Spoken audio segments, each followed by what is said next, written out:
She's my apple pasty. Greetings and welcome to Order In. It's time for the first foyer into dessert foods. That's right. And it's only really half an episode because I'm being lazy. But it's worth it for that filling.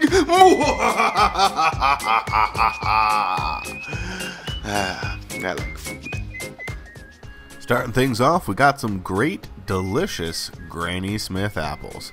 We're going to want to go with something green and tart for this. It'll offset the enormous amount of sweetness we're about to bring to the party. Get them good and peeled, and if you've got the skills, you can try to get them all off in one step. I obviously fucking didn't. And get them into a water bath. What will that do? Why, that will keep them from oxidizing and getting all brown and oogie. Cutting the apples is a simple affair, unlike a real one. Just get the apples quartered, lay them on their side, and slice at a 45 to get rid of the core. Then we're going to chop them up. It really doesn't matter the overall size, just so long as you stay consistent.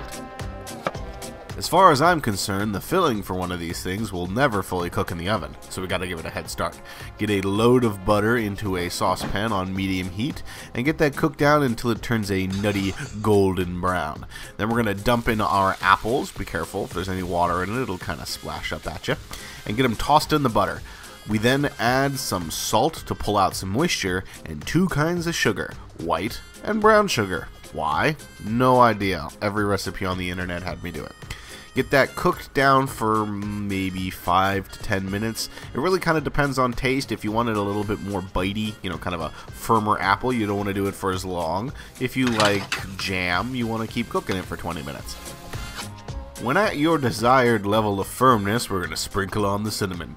Get that tossed around and it's going to look like it's going to burn. And it will. Don't leave this in the pan for very long. We're only going to fry it off until we get the aromatics released from that cinnamon and reserve it in a bowl until we're ready for construction. The luxurious, flaky, buttery dough that's going to be surrounding this filling is featured in my Pasty episode. Might I recommend that you drop on by and take a look-see. Get your dough rolled out until the proper size. Really kind of depends on how much filling you have, how big you want to make these. Dose out your filling, and then we need to seal. Wrap the top half of the dough just over the filling, but not until it reaches the bottom. And then take the bottom part of the dough and then pull that up over the top piece that you just did. Then we're going to crimp it all together. Kind of with your finger, mush each part, 2 fingers with one hand, 1 finger on the other, and smush it going along each side. Don't worry about trying to make them perfect. You're going to be eating these so damn quick, it's not going to matter anyway. Get those covered in a delicious egg wash and toss them into a 400-degree oven for about 25 minutes to a half an hour, or until they look something like this. They should be buttery, golden, tasty, and shit, they should look good. If you haven't had a chance to make this dough yet, well, this is a perfect opportunity to do so. Make them and impress your friends today.